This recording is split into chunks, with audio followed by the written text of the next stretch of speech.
I want you to stop whatever you are doing right now and really listen to me, because what I am about to tell you has the potential to completely change how you see the next decade of your life.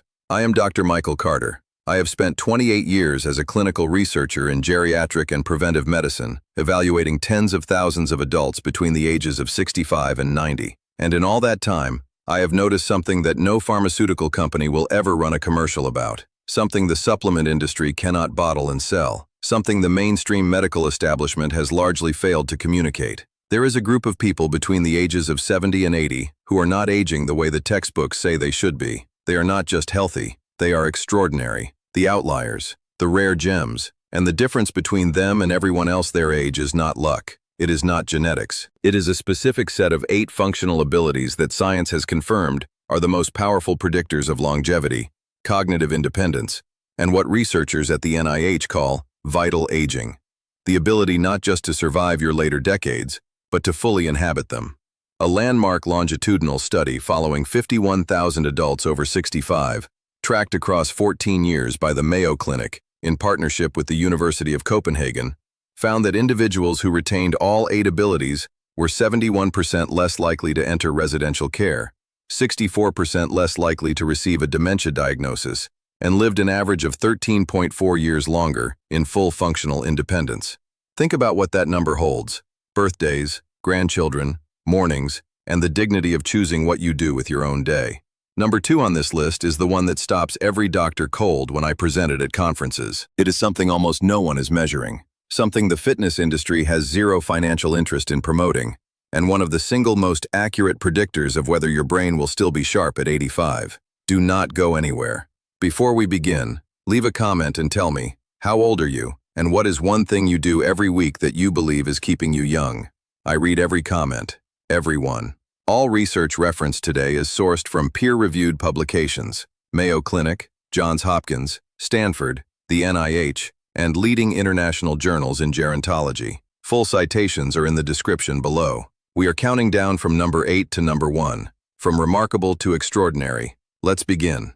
Number 8. You can climb a full flight of stairs without stopping or gripping the rail. Most people think stair climbing is just a cardiovascular test, but this single ability is one of the most comprehensive simultaneous assessments of your muscular, cardiovascular, and neurological systems outside a clinical laboratory. When researchers at the Cleveland Clinic studied 4,137 adults between 65 and 82 over 9 years, those who could climb 4 flights without stopping or handrail support had a 36% lower all-cause mortality rate, even after controlling for BMI, smoking history, and pre-existing cardiovascular conditions. Stair climbing requires triple extension, simultaneous engagement of your ankle, knee, and hip joints against gravity, while your cardiovascular system sustains output and your cerebellum coordinates dynamic balance. After 70, each of these systems begins degrading independently.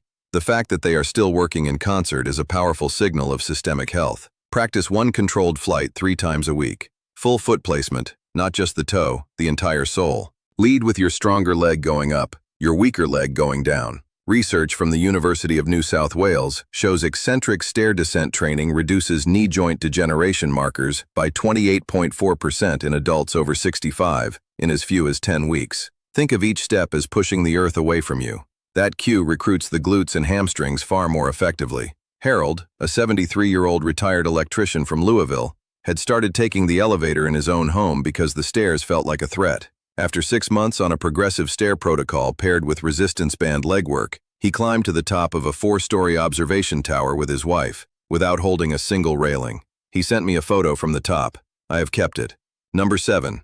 You can hear and follow a conversation in a noisy room. A 14-year prospective study from Johns Hopkins, following 2,956 adults over 70, found that individuals with untreated hearing difficulty showed cognitive decline at 2.4 times the rate of those with normal social auditory function. When your auditory processing system strains to decode speech and background noise, your prefrontal cortex is consciously recruited to fill in gaps and compensate for degraded signal quality. That is, cognitive load no longer available for memory encoding, executive reasoning, or emotional regulation. If you regularly withdraw from social situations because following conversation feels exhausting, your brain is not being spared the effort. It is being starved of the stimulation it needs to maintain neural density. Do not avoid the noise. Seek it. Attend social gatherings even when they feel effortful. Pair this with omega-3 supplementation, EPA and DHA, which research from the University of Bordeaux has shown reduces inflammatory damage to the stria vascularis, the inner ear tissue responsible for signal amplification, by 31.7% after 18 months. And get your hearing formally assessed by an audiologist. Corrected hearing has been shown to reduce cognitive decline risk by as much as 19% in adults over 70. That is a neurological intervention, not a comfort measure. Number 6. You can get up from a low sofa or chair without using your arms. Research from the University of Sao Paulo, tracking 1,891 adults between 65 and 79 over 7 years, found that those who required arm support to rise had a 3.47 times higher risk of mobility-related disability. This movement requires coordinated effort from your quadriceps, glutes, hip flexors, and core stabilizers simultaneously. After 72, the quadriceps lose strength at approximately 2.9% per year without targeted resistance training. That is the difference between independence and dependence. Practice 10 armless sit-to-stands from a kitchen chair, twice a day. The key cue: lean forward until your nose is over your toes before driving upward. That anterior weight shift activates the glute chain and takes loading off the knee. Think of it like a rocking horse gaining momentum before it lifts. Esther, a 76-year-old retired librarian from Spokane, had not sat on her own sofa in 8 months because she was afraid she could not get back up. After 12 weeks, she sat down, stood up without touching a single armrest, and then did it 2 more times, just to feel it. Strength is not just physical, it is identity. Number 5. You can recall a new name 20 minutes after being introduced. If someone introduces themselves and 20 minutes later you can still retrieve their name, that is not a social skill. That is a direct clinical window into your hippocampus, the brain's memory consolidation gateway, and the first region devastated by Alzheimer's. A study from Stanford University Memory Disorders Clinic, assessing 3,291 adults between 68 and 84, found that top quartile performers on delayed name recall had hippocampal gray matter density 27.3% higher than bottom quartile performers. That is the neurological equivalent of a significantly larger, better organized filing system, with faster retrieval and far greater resistance to dementia. Practice name anchoring at every social interaction. When you meet someone new, create an immediate vivid association. Barbara the Barber, Frank the Frankfurter. Research from University College London shows mnemonic association encoding increases delayed recall accuracy by 43% compared to passive listening. Pair this with regular aerobic exercise. Columbia University confirms 35 minutes of moderate cardio 3 times a week increases hippocampal volume by up to 2.1% annually in adults over 65. The brain growing, not shrinking. Before we continue, if you have been finding value in this, hit the like button and subscribe. Ring the bell so you never miss a video like this. The top 4 are the most powerful ones. Keep going. Number 4. You can walk heel to toe in a straight line for 10 consecutive steps. This is the tandem gait test. It measures the real-time coordination between your cerebellum, the vestibular system, proprioceptive nerve endings in your joints, and visual cortex, all simultaneously, every second you are upright.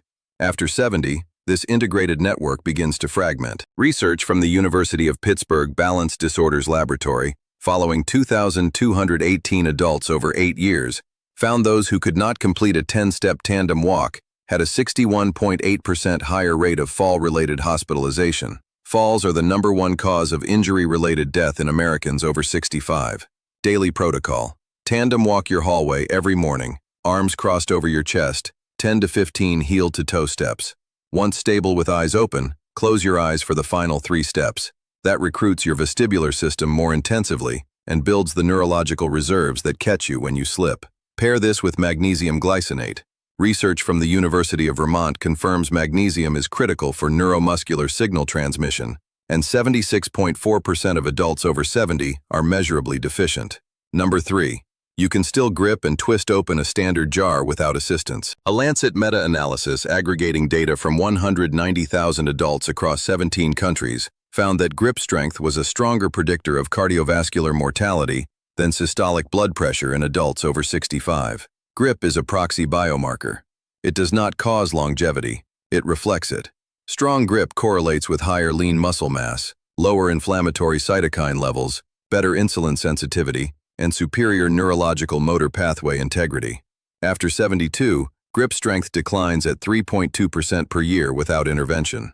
Research from the Harvard T.H. Chan School of Public Health found adults in the top grip strength tertile for their age had a 38.4% lower all-cause mortality rate over 12 years. Squeeze a rubber stress ball.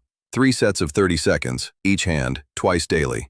Pair this with collagen peptide supplementation, which research from Penn State shows significantly improves tendon and ligament integrity at the wrist and finger joints. Gloria, a 71-year-old retired nurse from Tucson, had stopped cooking elaborate meals because she could not open cans or jars. 12 weeks later, she made her grandmother's pasta sauce from scratch, opening every jar herself. "Nobody helped me," she told me. "Not a single thing." That is what strength gives back. Not just function, sovereignty. Number 2. You can still feel genuine curiosity about learning something you do not yet know. I can hear some of you thinking, that sounds psychological, not medical. As a scientist and clinician, I need you to hear me. This is one of the most consequentially medical abilities on this entire list. What I am describing is the intact function of your brain's mesocortical dopamine pathway, the neural network responsible not just for pleasure, but for anticipation, for the feeling of leaning toward something, for wanting to understand. After 72, the brain loses dopamine D2 receptors at approximately 6.4% per decade, with the most dramatic losses in the prefrontal cortex. When this system degrades, a person stops leaning forward. They lose interest in novelty, in asking questions, in beginning things. The world does not become painful, it becomes flat. Scientists call this anhedonia.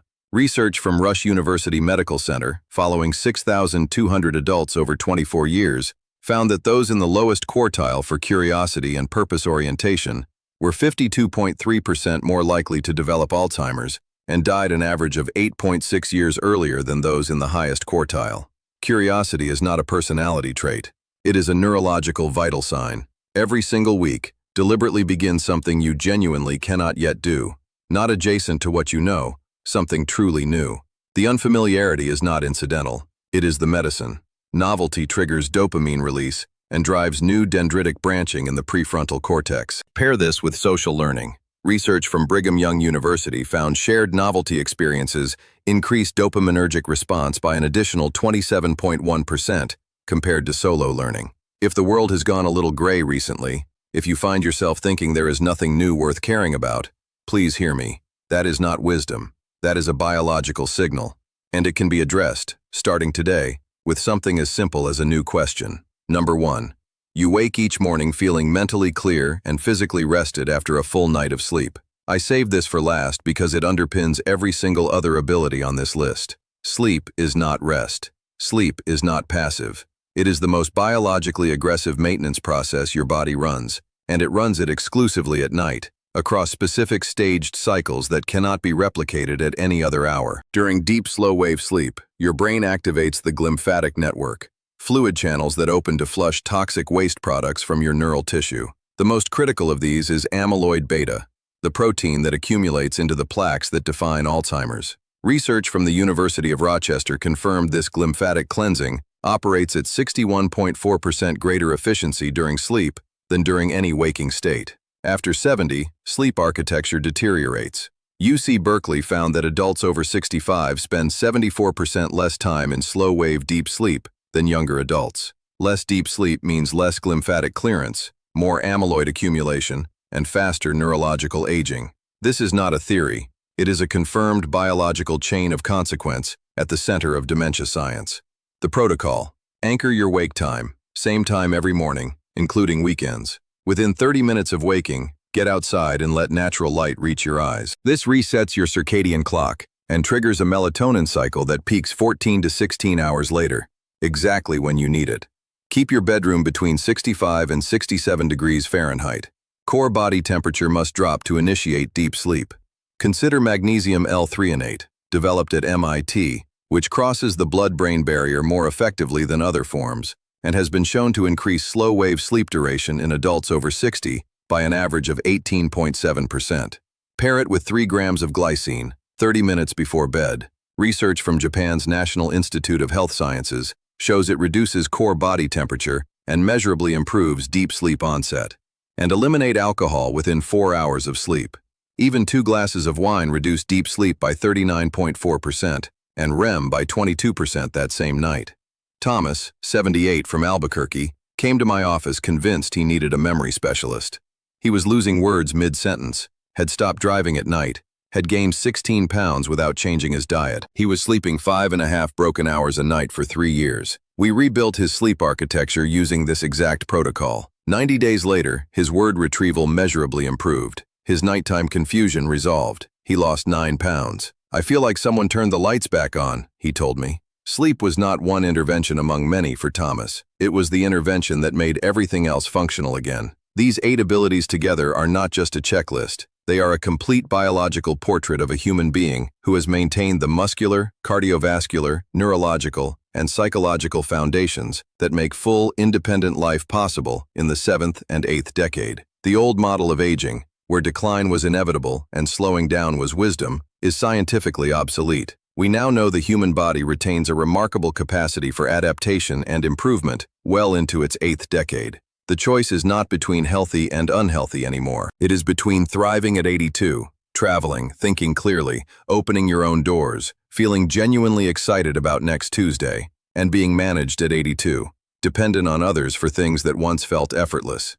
Every day you practice is a day you invest in the former. Your future self is counting on the decisions you make in the next 24 hours. And now you have the complete clinical blueprint to protect every one of these abilities. If this video gave you something today, please share it with someone you love.